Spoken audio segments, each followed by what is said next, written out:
जी doctor साहब, क्या हाल चाल है? जी मुफ्ती साहब, बहुत शुक्रिया। ज्यादा वक्त नहीं लूंगा, बाकी लोग भी आना चाह रहे हैं, अगर मिर्जा गालिब और साहिल साहब हैं तो एक तो इमीडिएट में क्वेश्चन कलंदर साहब ने टच किया, जी। नकाब या बुर्का आप समझते हैं कि फर्ज है या मतलब नफल है, ऑप्शन है एक मुसलमान औरत के लिए?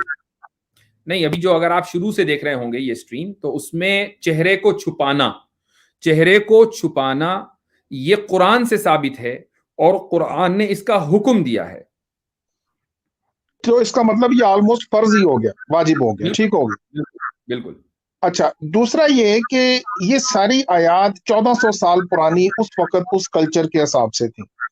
हम्म, अब जो औरतें हैं, जैसे आईडी कार्ड बनवाना है, आप हम्म, लोग एयरपोर्ट सिक्योरिटी में से गुजरते हैं, जी। और फिर उसके बाद मुस्कान बीबी बड़ी हिम्मत वाली लेडी है, मैं उसे कॉन्ग्रेचुलेट भी करता हूँ। हम्म, कल को अगर ये यूनिवर्सिटी जाके फोर्सेस को ज्वाइन करती है, पुलिस फोर्स या आर्मी को, हम्म। तो वहां फिर बुरके के बारे में आप क्या कहते हैं? सबसे पहली बात तो ये कि जो ज़रूरियात हैं, तो ज़ाहिर है कि ज़रूरियात के मौके पर इस्लाम हमेशा फ्लेक्सिबिलिटी देता है। मिसाल के तौर पर उसको किसी भी मुस्लिम औरत को एयरपोर्ट की सिक्योरिटी से गुजरना है, या उसको पासपोर्ट बनवाना है, या ड्राइविंग लाइसेंस बनवाना है, तो ऑब्वियस सी बात है कि जहां पर चेहरा दिखाना आइडेंटिटी के लिए ज़रूरी है कि वहां चेहरा दिखाया जाएगा। या डॉक्टर के पास जाना है, डॉक्टर को चेहरा चेहरा देखना है, मसलन उसको यानी मसलन कोई इन्फेक्शन है, थ्रोट इन्फेक्शन है, तो उसको, तो ऑब्वियस सी बात है कि ऐसी जगह ये सारे के सारे एक्सेप्शंस हैं, और ये मजहब ही ने ये एक्सेप्शंस दिए हैं, इसमें कोई हर्ज नहीं है। तो मुस्कान अगर फोर्सेस को ज्वाइन करती है, पुलिस फोर्स या हम्म, आर्मी, तो हम्म। क्या वहां बुर्का कर सकेगी? वहां तो नहीं बुर्का कर सकेगी, ये मेरा तो क्या क्वेश्चन है। मुस्कान के लिए यही दो ऑप्शन रह गए कि वो आर्मी जाए या फोर्स जाए? यानी वो डॉक्टर नहीं बन सकती, या वो इंजीनियर नहीं बन सकती, वो बिजनेस वूमेन नहीं बन सकती? ठीक हो गया। मैं वैसे था कि ऐसी लेडीज जो मुस्लिम भी हैं और हम्म, ऐसे प्रोफेशंस में जाती हैं, तो ये हम्म, 1400 साल पुरानी अहकामात और हिदायत हैं, आप हम्म। इसको विदाउट एनी मॉडिफिकेशन आज अप्लाई करना एप्लीकेबल समझते हैं? दुनिया यानी जहां एप्लीकेबल हो सकता है वहां हम करते हैं, जहां एक्सेप्शन है, मैंने अभी आपको उसूल बयान कर दिया, जहां एक्सेप्शन है वहां एक्सेप्शन है।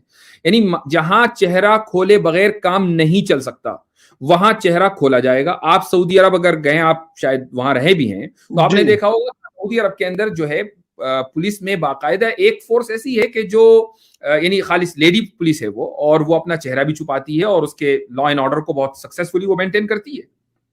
ठीक हो गया मुफ्ती साहब, बस एक और मेरा क्वेश्चन है कि देखें, ये सारा जितना भी सिस्टम है, इसका मकसद ये है कि मुआशरे में बेहयाई ना फैले, ठीक है, जी। और मर्द और औरत आपस में मिलाप ना हो। और फिर कुरान जी। में लिखा है कि वो बुर्का इसलिए करें या चेहरा हम्म, छुपाएं कि वो सताई ना जाए, जी। ठीक है। और ऐसे मुल्क में कि जो ज्यादा नॉन मुस्लिम का है, यहाँ तो आइडेंटिफाई होके उल्टा ज्यादा सताई जाती हैं। अगर एक मुस्लिम औरत नॉर्मल बगैर बुर्के पर्दे के आती है, तो वो ज्यादा इजीली मिक्स नहीं हो जाती कम्युनिटी के अंदर? देखिए, उस आयत का अगर आप बैकग्राउंड जहन में रखें तो बहुत आसानी के साथ आप उसको समझ सकते हैं। वो जो ये है कि ज़ालिका अदना अन युरफ़्न फला यूज़इन, ये सूरह अहज़ाब की जो आयत है जिस पर आज पूरी गुफ्तगू चल रही थी, शुरू में हमने उसी पर गुफ्तगू की है। आयत नंबर क्या है वो, 59 है शायद, राइट? तो उसमें जी। ये है कि इस बात का इम्कान ज्यादा है कि वो रिकग्नाइज्ड हो, उनको पहचान लिया जाए, और उसके बाद उनको सताया ना जाए। ये जो सताना है, उसका जो बैकग्राउंड है वो ये है कि मदीने में जब मुसलमान औरतें बाहर निकलती थी, तो कुछ हर इलाके और हर सोसाइटी के अंदर उल्टे सीधे लोग होते थे, तो वो उन औरतों के ऊपर मसलन जैसे आज भी होता है कि उनको घूर रहे हैं, उनको उन पर आवाजें कस रहे हैं। तो ये है सताने का मतलब। ये जो रिलीजियस हरासमेंट है ना, ये मुराद नहीं है, क्योंकि रिलीजियस प्रोसिक्यूशन और हरासमेंट तो फिर मुसलमान मर्दों का भी हो रहा था, तो वो क्या करेंगे? तो उन ऐसे लोगों से, ऐसे ओबाशों से कि जो औरतों के पीछे पड़े रहते थे, खुसूसन बांदियों के पीछे पड़े रहते थे, या बेहया औरतों के पीछे पड़े रहते थे, मुसलमान औरतों को यह हुक्म दिया गया कि तुम अपना चेहरा ढाको। और ये पैगाम दो ऐसे लोगों को कि जो औरत अपना चेहरा, जो कि सतर में दाखिल नहीं है, उसे खोलने को तैयार नहीं है, तो जो चीज सतर में दाखिल है उसे खोलने को तो बदरजे औला वो तैयार नहीं होगी। ये पैगाम दिया जाना ऐसे ओबाशों को बहुत जरूरी था। ये है फला यूज़ैन का मतलब। अच्छा, इसमें तो मैं ऐड लौंडियों करना के लिए चाहूंगा पर्दा नहीं था? क्या इसमें कह रहे ऐड हैं? करना चाहूंगा कि जी। अरमानी साहब, प्लीज जी। अरमा जी जी जी, अगर आप आयत नंबर 58 पढ़ेंगे ना, 58 इससे ऊपर वाली आयत, तो उसमें एक स्लैंडर का जिक्र है। स्लैंडर समझते हैं आप? र्यूमर, जी, स्लैंडर। तोहमत। जी हाँ, ये जो मुफ्ती साहब ने जो बात कही है, ये उसी बात से लिंक हो जाती है जाकर कि किसी भी तरह का कोई स्लैंडर कर ही ना पाए किसी के लिए, किसी औरत की कैरेक्टर एसोसिएशन ना हो, उसके लिए बहुत बढ़िया मेजर ये है। अच्छा, जी तो हाँ, जो थैंक यू। लौंडियां थी उनके लिए पर्दा लाजिम नहीं था, इसका मतलब? ये वाला पर्दा लाजिम नहीं था। ये जो आजाद औरतों के लिए ये पर्दा है, ये वाला पर्दा उन लोंडियों के लिए लाजिम नहीं था। ठीक हो गया। अच्छा मुफ्ती साहब, एक बड़ी कंफ्यूजन है। डॉक्टर जी इसरार हमारे बहुत बड़े एक आलम गुजरे हैं, अल्लाह उनको जी जी, जन्नत नसीब अता फरमाए। उनका एक आमीन। खुला बयान है कि जी लौंडियों के साथ उस वक्त किसी किस्म का कोई निकाह नहीं होता था, और वो बगैर निकाह के ही रखी जाती थी, और ये हुक्म उस वक्त तक के लिए था। क्या ये बात सही है कि लौंडियों से निकाह नहीं होता था?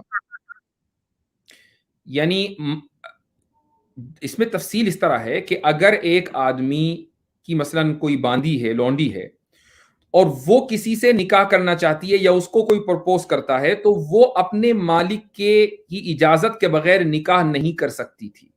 उसको अपने मौला या अपने मास्टर की इजाजत जरूरी होती थी।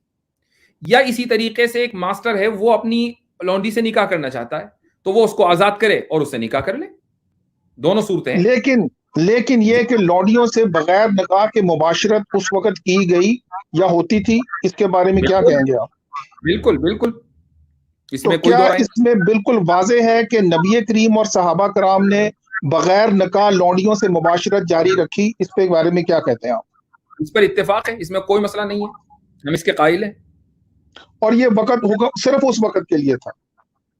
देखिए, जब ऑब्वियस सी बात है कि जब मुआशरे के अंदर लौंडियां होंगी, तो उनका जो इस्तेमाल होगा वो इस्तेमाल किया जाएगा। जब मुआशरे में लौंडियां नहीं होंगी और उनको बनाने का जो तरीका है वो तरीका खत्म हो गया, और पूरी दुनिया के लोगों ने इत्तेफाक कर लिया कि अब लौंडियों और बांदियों का और गुलामों का कल्चर नहीं है, स्लेवरी खत्म, तो स्लेवरी खत्म। तमाम मुसलमानों ने इसके ऊपर इत्तेफाक कर लिया, तो नो मोर स्लेवरी।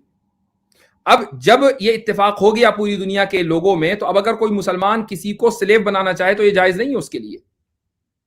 बिल्कुल जी, बहुत अच्छा आपने एक्सप्लेन कर दिया मुफ्ती साहब, और बहुत शुक्रिया। आप मजीद कॉलर्स को लें। थैंक यू वेरी मच, और बहुत अच्छा आपने टॉपिक सिलेक्ट किया, और मैं कॉन्ग्रेचुलेट करता हूँ। Best wishes, carry on good. जरूर कहूंगा कि स्लेवरी के मौजू पर अगर कभी तफसील से गुफ्तगू हुई तो करूंगा, चूंकि मौजू दूसरा है। ये भी एक अहम मौजू है और उसके ऊपर लोग बड़े कंफ्यूजन का शिकार रहते हैं। कम से कम मुझे कोई कंफ्यूजन नहीं है, मैं अकली और रैशनली तौर पर इंशाल्लाह इसको साबित कर सकता हूं। तो लेकिन चूंकि आज का मौजू ये नहीं है, तो किसी और वक्त साबित करेंगे। क्योंकि होता ये है कि जब हम कोई बात कहते हैं, तो जब मैं 2 हफ्ते में एक मरतबा स्ट्रीम पर आता हूं, तो अगले 1.5 हफ्ते तक जो है वो मेरी स्ट्रीम का तस्करा रहता है मुल्हिदों में। ये भी एक मसला है डॉक्टर अरमाइन साहब। जी बिल्कुल। तो अब वो क्या होता है कि एक एक बाइट निकाल कर जो है उसके ऊपर तफसीर होते हैं। तो ठीक है, हमें तो बहुत अच्छा लगता है आप तफसीर करें, लेकिन ये डिस्क्लेमर के तौर पर मैंने पहले ही बता दिया। पता चला कि वो इस बाइट को निकाल कर और वो यानी तफसीरें करने लगे। तफसीरा कर सकते हैं, लेकिन हमारे पास उसकी जो है वो इंटरप्रिटेशन है, रैशनल इंटरप्रिटेशन, जो किसी वक्त इस मौजू पर स्ट्रीम करेंगे तो जरूर पेश करेंगे। शुक्रिया बहुत बहुत वंडरफुल, आपके। बहुत शुक्रिया। इजाजत दें मुझको। खुदा हाफिज।